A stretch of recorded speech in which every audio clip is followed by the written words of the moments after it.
Bisa dimulai.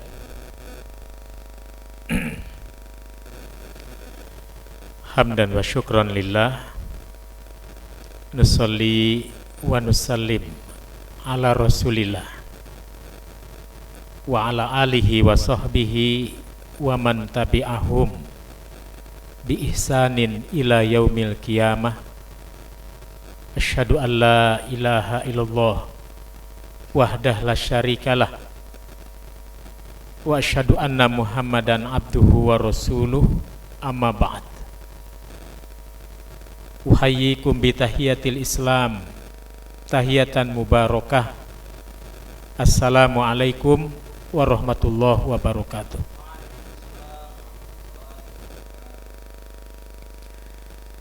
Ikhwani fiddin, azakumullah. Alhamdulillah, dengan izin dan kudrah Allah, setelah kurang lebih 2 tahun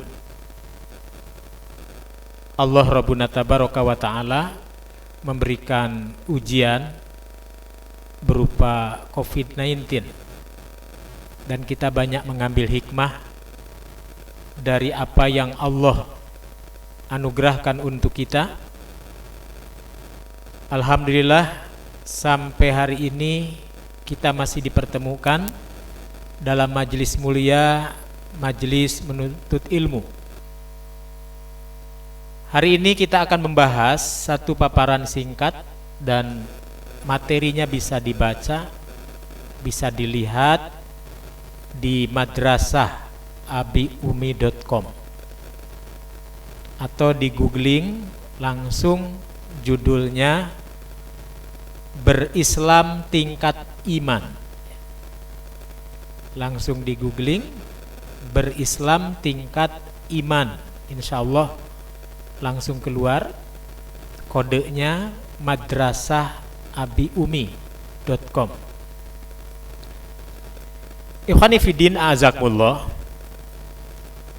Kenapa kita penting mengkaji terkait dengan pembahasan berislam tingkat iman?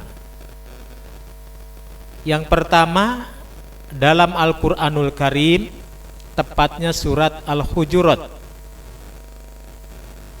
ayat 14, Allah turunkan ayat ini sebagai teguran kepada sekelompok bangsa Arab waktu itu yang mengatakan, amanna, kami orang-orang beriman.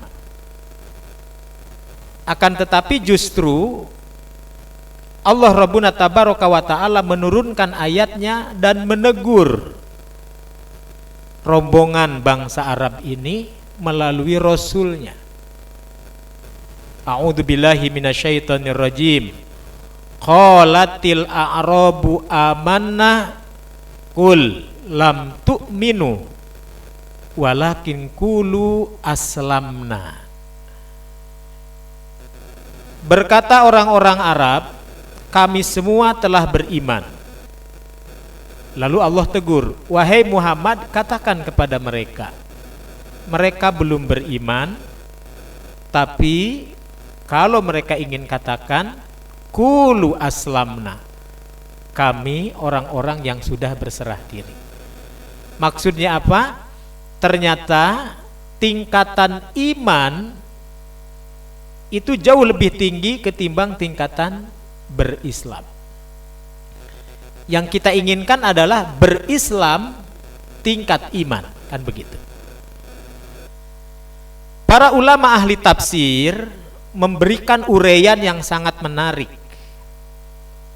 Pertama, ada kasus di zaman sahabat bernama Alqamah. Alqamah radhiyallahu an pernah berpapasan dengan satu rombongan. Kata Alqamah, siapa kalian dan mau kemana? Itu pertanyaan sederhana, tapi justru rombongan yang ditanya menjawab, qalu, mereka menjawab, kami rombongan orang-orang beriman. Gitu ya, kami rombongan orang-orang beriman. Alqamah merasa kaget dengan jawaban itu. yang aku tanya kalian siapa mau kemana, kok jawabnya kami orang-orang beriman. Tetapi Alqamah tidak memperpanjang persoalan. Mungkin mereka punya alasan kenapa kok terburu-buru mengatakan kami orang beriman. Akhirnya Alqamah berkesimpulan, aku akan tanyakan kepada seniorku. Maka beliau pun mengunjungi seniornya, seorang sahabat terkenal namanya Abdullah bin Mas'ud radhiyallahu anhu. Kita tahu Abdullah bin Mas'ud ini di antara sekian para sahabat yang populer, paling populer malah. Hampir sama dengan Abdullah bin Abbas. Satu Ibnu Abbas, satu Ibnu Mas'ud dikenalnya. Dua-duanya dua sahabat yang paling paham terhadap kitabullah dan sunnah nabinya. Maka Nabi sangat wajar pernah mengatakan, kalau kalian tidak paham terhadap kitabullah, tanya dua sahabat ini. Kalau tidak Ibnu Abbas, tanya Ibnu Mas'ud. Ini berarti Nabi pun seringkali merekomendasikan seseorang untuk dirujuk kalau memang itu pas untuk dirujuk. Nah, diantaranya Ibnu Mas'ud dan Ibnu Abbas. Maka Alqamah pun wajar ketika beliau mengalami satu hal yang mergelayut dalam pikirannya. Loh, kenapa rombongan ini jawabnya seperti itu? Aku akan tanyakan. Wahai Ibnu Mas'ud, aku mengalami seperti itu. Menurutmu kira-kira bagaimana ini? Ternyata Ibnu Mas'ud menjawab seperti guyon begitu ya. Kata Ibnu Mas'ud, wahai Alqamah, kalau engkau tanya mereka kalian siapa, mau kemana, jawabnya kami orang beriman, kenapa Anda tidak kejar dengan pertanyaan berikutnya? Apakah kalian itu ahli surga? Begitu. Saya pikir Ibnu Mas'ud guyon ya. Kenapa mereka tidak ditanya saja apakah kalian ahli surga? Kenapa Ibnu Mas'ud ngomong begitu? Karena ciri ahli surga itu pasti beriman. Nah gitu. Nah jadi ini semacam ya guyonan sahabat ya, guyonan sahabat. Mereka guyon tapi tidak berlebihan. Hanya ingin mengantarkan bahwa ciri penduduk surga itu pasti beriman. Makanya kenapa mereka berani-berani mengatakan kami beriman? Penduduk surga dong kalau begitu, kan begitu kira-kira ya. Nah itu satu kasus di zaman sahabat.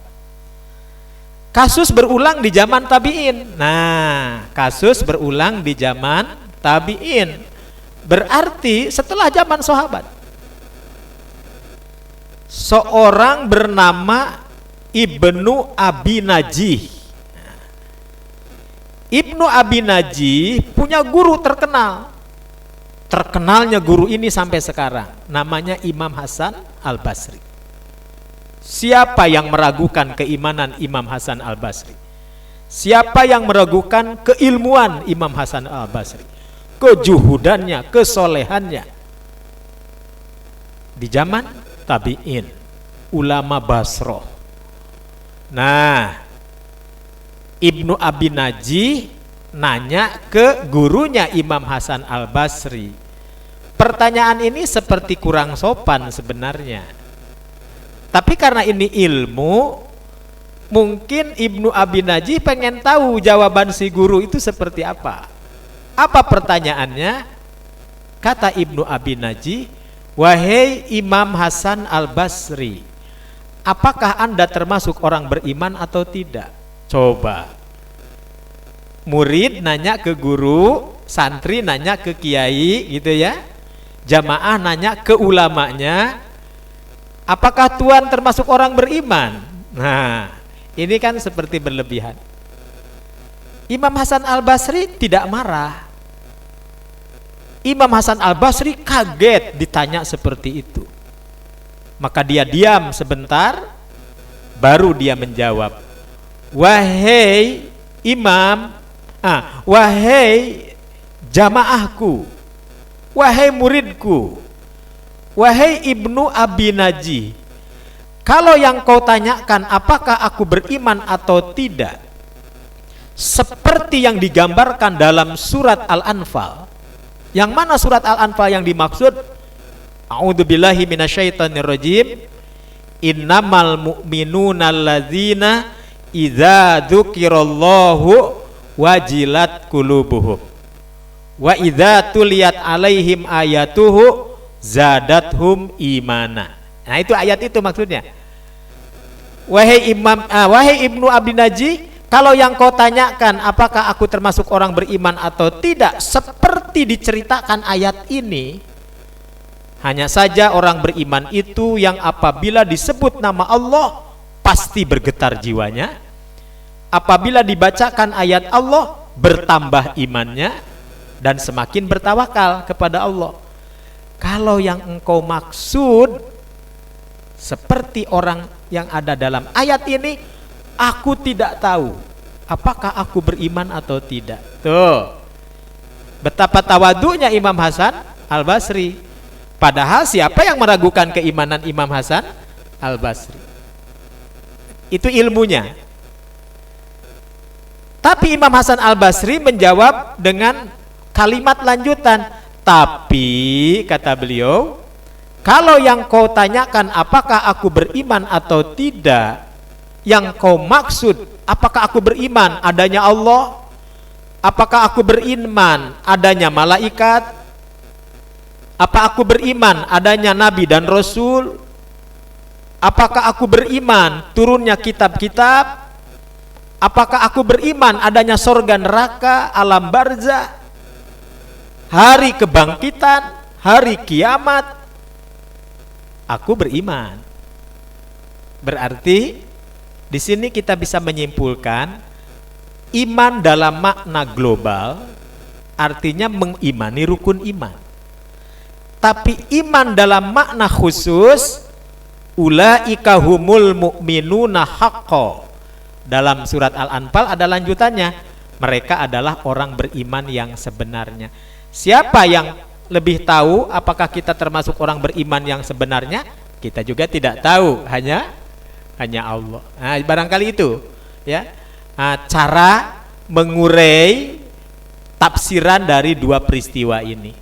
Satu peristiwa di zaman sahabat ridwanullah alaihim ajmain, kedua peristiwa di zaman tabi'in. Ikhwani fiddin azakmullah, seorang ulama ahli yang mampu mengurai berbagai persoalan, definisi agama, namanya Imam Al-Jurjani, terkenal ya, terkenal Al-Jarjani atau Al-Jurjani. Ada yang membaca Al-Jarjani, ada yang membaca Al-Jurjani. Nama aslinya Muhammad Ali Al-Jurjani. Beliau punya kitab, nama kitabnya At-Ta'rifat, tentang definisi-definisi. Nah, beliau menguraikan tingkatan iman seseorang itu memang tidak sama. Marotibul iman ala khamsati aujah, kata beliau. Tingkatan orang beriman itu memiliki 5 tingkatan. Tingkatan iman tertinggi yang tak bisa disaingi oleh siapapun, imanul malaikah, imannya para malaikat. Siapa yang bisa saingan dengan malaikat ya? Imanul malaikat. Fa imanuhu matbu'un, kata Al-Jurjani, maka imannya para malaikat terpatri. Maka dalam bahasa kita materai. Materai itu kan dokumen yang apabila berkas dikasih materai itu menunjukkan sangat penting, kan begitu ya Pak ya. Nah, imannya malaikat itu termaterai, matbu'un. Kalau kita buka kitab kamus bahasa Arab, matbu itu artinya stempel.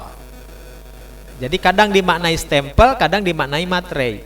Artinya apa? Sesuatu yang berharga maka biasanya ditandai dengan adanya stempel, adanya materai. Kalau sekarang, nah ini digambarkan oleh Al-Jurjani laksana imannya malaikat yang terpatri. imanun matbu'un. Adapun para nabi dan rasul, fa imanuhu maksumun. Nah, imannya para nabi dan rasul terpelihara, terjaga. Mereka manusia biasa, bisa saja keliru, salah, tapi Allah menegur langsung kalau ada nabi yang keliru. Abasa wa tawalla an ja'ahul a'ma. Rasul sendiri, nabi akhir zaman, pernah bersikap dinilai kurang baik, tapi Allah langsung turunkan ayat abasa wa tawalla, teguran ya. Nah, jadi wa mayantiku anil hawa in huwa illa wahyu yuha. Maka tidak bisa disamakan manusia biasa dengan nabi. Nabi maksum. Maka kata Al-Jurjani, fa imanuhu maksumun, iman para nabi dan rasul itu maksum. Al-Hafidh Imam Ibnu Qayyim Al-Jauziyah menulis kitab Tabaqatul Mukallafin wa Maratibuhum fid Daril Akhirah. Tingkatan manusia saja bertingkat-tingkat. Maka yang paling tinggi tingkatannya adalah ulul ajmi minar rusul tuh. Summal anbiya, baru para nabi. Nah, jadi predikat nabi itu tinggi. Imanuhu maksumun, kata Al-Jarzani. Menjadi iman tingkatan malaikat tak mungkin. Iman seperti iman para nabi juga tak mungkin juga. Maka yang ketiga, imanul mukminin. Nah, kalau imanul mukminin, imannya orang-orang beriman, fa imanuhu makbulun. Ada peluang untuk bisa diterima kalau memang betul beriman. Soal nanti bagaimana mewujudkan, membuktikan apakah orang ini beriman atau tidak, ya memang Allah yang tahu. Kita tidak diberikan kewenangan untuk menghukumi seseorang sesuatu yang tersembunyi. Tapi yang bisa kita nilai itu apa yang nampak. Maka jadi kaedah para ulama usul fikih ya. Jadi nahkumu bidzawahir wala nahkumu bisarair. Kita ini tak punya kewenangan untuk menilai seseorang sampai kedalamannya, karena itu bukan ranah kita. Tapi kita hanya bisa tahu dari apa yang kita lihat secara pancara indera. Maka para ulama mengatakan salah satu menentukan kebenaran diantaranya panca indera. Orang ini tepat waktu sholatnya, oh berarti dia mengimani bahwa sholat itu wajib. Dia mau ngaji, oh berarti memang dia butuh ilmu. Dia tilawah dan lain sebagainya, dan lain sebagainya. Zohirnya dia iman. Soal apakah memang sampai kedalamannya urusan Allah. Nah ini, paling tidak imannya orang beriman makbulun, kata Al-Jurjani. Nah ini mungkin. Yang keempat, ini yang kita hindari. Bukan tidak punya amal, bukan tidak berserah diri pada Allah, bukan tidak beriman. Dia beriman, tapi sayang dia masih suka menambah mengurang urusan dalam agama. Nah ini, menganggap agama tidak sempurna, perlu ditambah-tambah dan lain sebagainya. Kadang dikurang atau kadang mungkin meremehkan agama, merendahkan agama, tapi dia masih iman. Nah, iman yang model ini, kata Al-Jurjani, imanul mubtadi'in. Fa imanuhu mauqufun, imannya mubtadi tertunda. Kan sayang tertunda ya. Sudah iman, sudah beramal soleh, tertunda. Cuma nanti barangkali para ulama bisa jadi dalam menafsirkannya beragam. Yaitu soal lain ya. Dan yang terakhir saudara-saudara, imanul munafikin, imannya ahlun nifak, imannya orang-orang munafik. Kan Nabi sendiri melarang seorang muslim menilai muslim lainnya, apalagi dengan sebutan ya kafiro, ya munafiko, ya fasiko. Itu kan nggak boleh. Seorang muslim menilai saudaranya, hei munafik, hei kufur, hei fasik. Nggak boleh. Tapi kalau bicara tanda-tanda kemunafikan, nah itu bisa saja terjadi pada semua kita.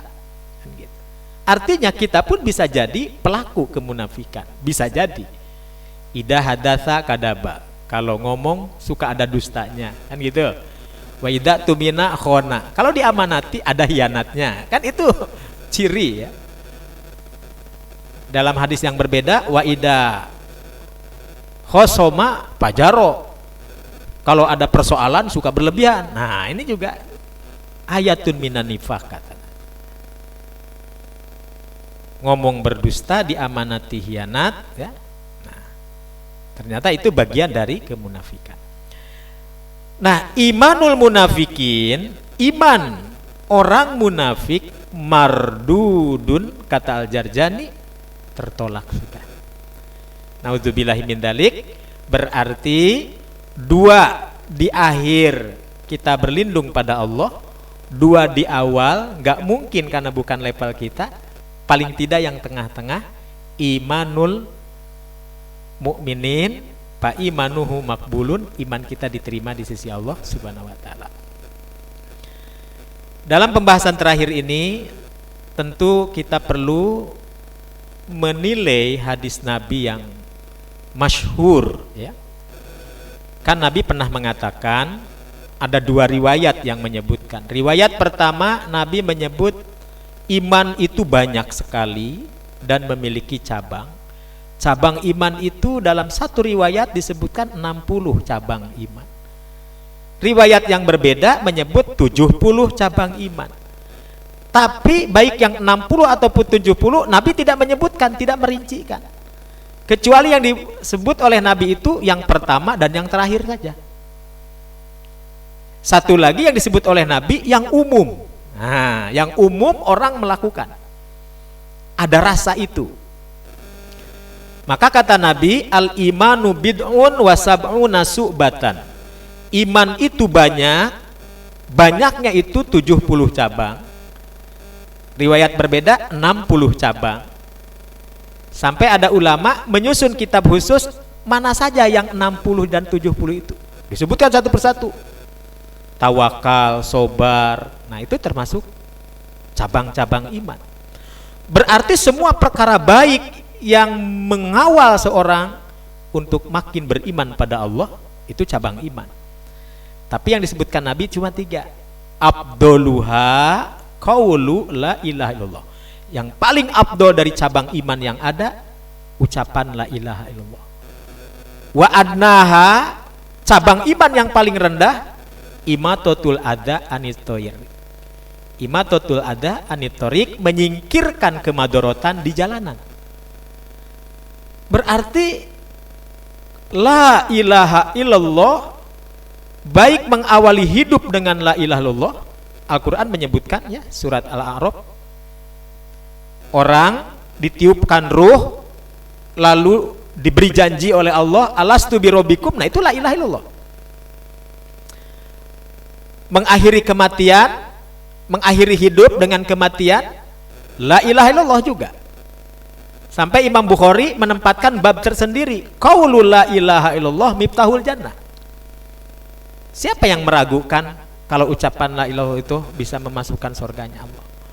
Cuma persoalannya, apakah kita mampu membuktikan setiap orang yang kita lihat mau meninggal, bibirnya bergerak la ilaha illallah? Tidak semua kita bisa. Tapi kita memiliki keyakinan kalau orang ini beriman, mau matinya karena kecebur di lautan, mau karena terseret air banjir, mau kebakaran, atau jatuh di atas ketinggian pesawat, kan kita tidak bisa membuktikan mengucapkan la ilaha illallah atau tidak. Tapi kalau dia memang betul orang beriman, pasti mengucapkan. Pasti mengucapkan, walaupun tidak terlihat bergerak. Jangankan yang jatuh di lautan, yang di depan mata kita saja orang tua kita, apa kita jamin dia mengucapkan la ilaha illallah? Kan kita tidak tahu. Kita tidak bisa membuktikan karena gerak bibirnya. Nah, ini. Oleh karena itu ada peristiwa di kampung halaman dulu.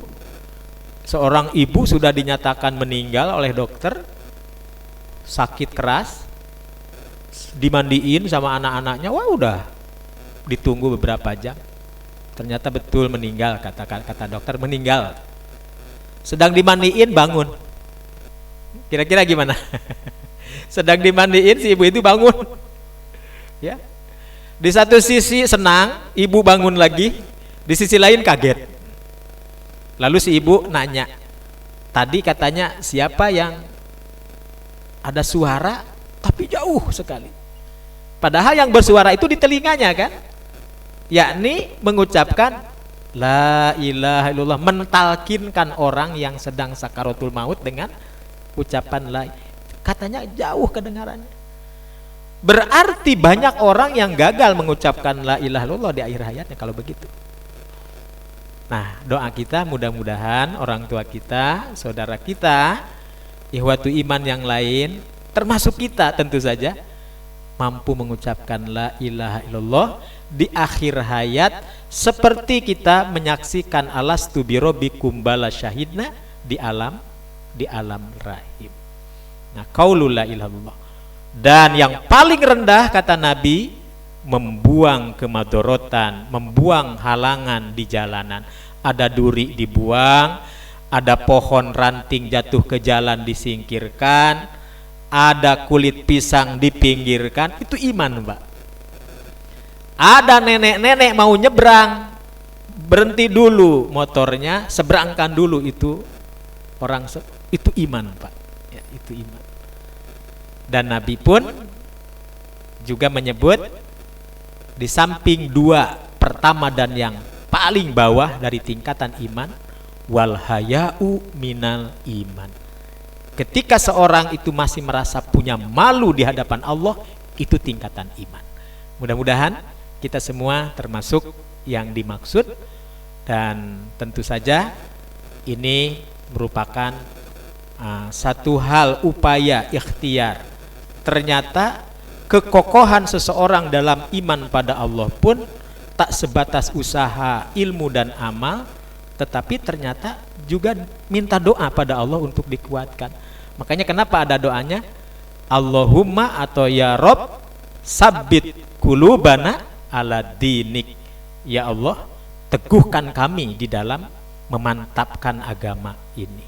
Saya pikir itu yang bisa disampaikan, mudah-mudahan bermanfaat. Aqulu qouli hadza wa astaghfirullah li wa lakum. Wassalamualaikum warahmatullahi wabarakatuh. Silahkan selanjutnya ya bisa dibaca dalam tulisan kami di madrasahabiumi.com. Terima kasih. Cukup?